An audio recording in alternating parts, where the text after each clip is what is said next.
All right. Next topic here is related to the stock price and finances here. Um, Someone was asking blankly here, why do you think the stock is trading at a massive discount to the IPO price? That's that's the first question.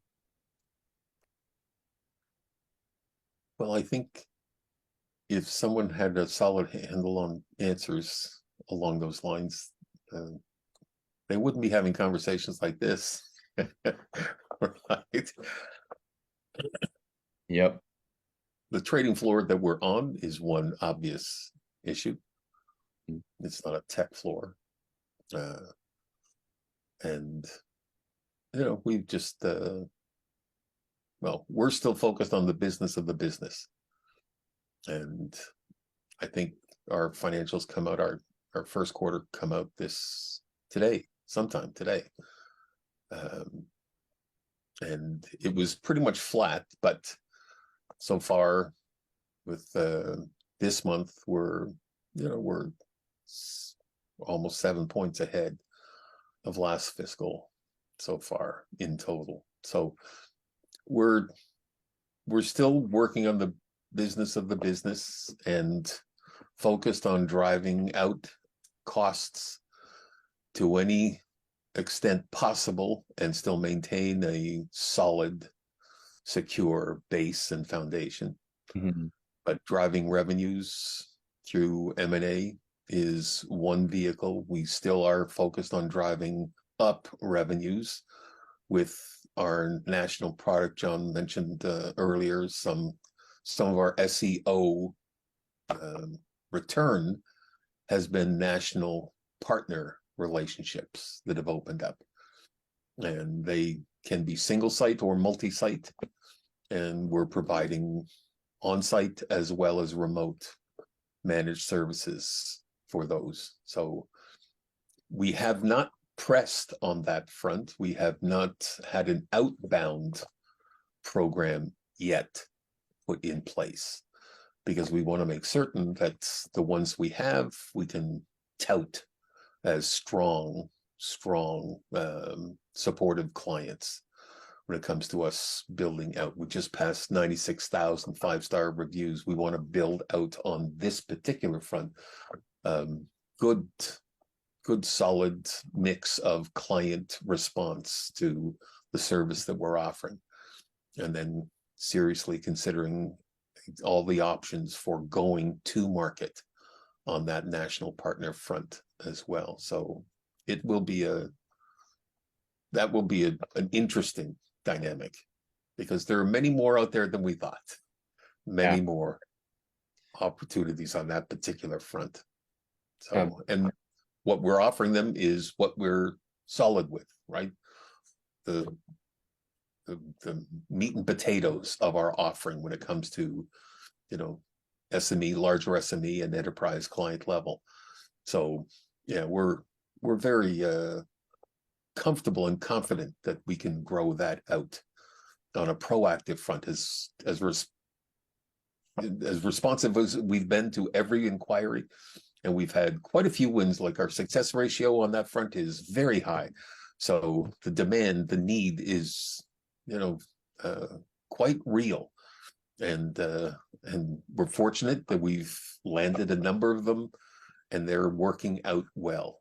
We're looking forward to having that solid offering to go to market to others in exactly the same position that aren't aware that we can provide remote and on-site capability that they need. mhm. And has there any steps been taken to say focus on increasing liquidity and institutional ownership? Any new investor relations firm hired or anything like that?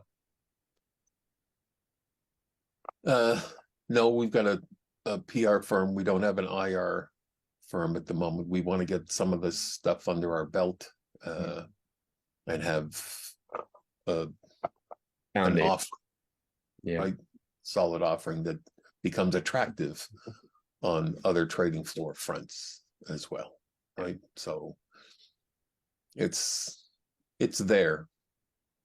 It's just, we want to put some stuff to bed first. Yeah, no, definitely. There's that focus on the foundation there. Um, the next one I've got noted here, it's related to just the topic of programming and related costs. They had stated dated May 2023 for the interim financials. The expense of programming and related cost was at 720,000 for the 9 months in 2023 and 670 for 2022 there. And in previous years, it was around the 200 to 227K mark. So based on it's about the 1 million there in 2023, uh, seemingly an extreme increase. They were looking to maybe get an explanation of what that expense really is, what the increase was about, and just get a good read on that. And they were saying that we won't get distracted from that main point there. It's really just wanted to get a good glimpse into programming and related costs there prior to talking about anything else. But yeah, when it comes to accounting, there are a number of things that get thrown into that particular category. One thing that we have had an increase on is our public build out on programming when it comes to website development, as well as some specialized product offerings, apps and such. So that's part of it, and it's contributed obviously to the revenue stream on the top end. But we're literally analyzing that right now. We've got our CFO digging further to find out exactly what all the elements that are being included. We know what we send in from our financials. And no, we have had flat. In fact, we've had a drop on our actual programming, specific entity programming. So I'm a nerd, and all the other elements that are part and parcel of our full offering to our nerds. But we're getting a much more itemized breakout from our CFO to find out what gets added by the auditors into that particular category. yeah, and So really, it hasn't gone unnoticed. okay, okay. So we could probably dive into that at a later date, maybe after Yeah, there's been some. definitely. Okay. Let me just see here. And we talked about profitability a bit there earlier on. Um, we were wondering here about really if there's an increase in pricing needed, if there's room for that. Because from the analyst stance here, it's looking like gross margin is not enough to justify where we're at, really.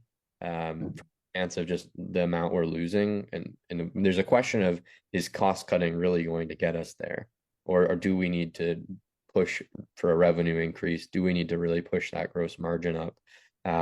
Is there any possibilities there? What's going on in that department? Yeah, well, we still have the same four fixations, right? Driving up revenues, driving down costs, driving up productivity and profitability, and saving time. So that hasn't changed.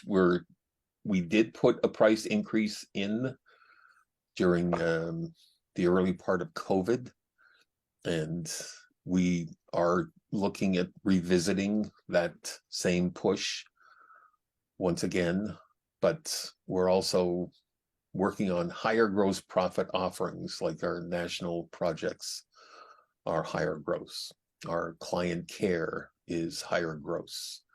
And we're working at building out those two offerings specifically. So we do impact effective and substantial impact on our overall gross profit number. Mm-hmm. Because you're right, that it's got to be from both sides. Yeah.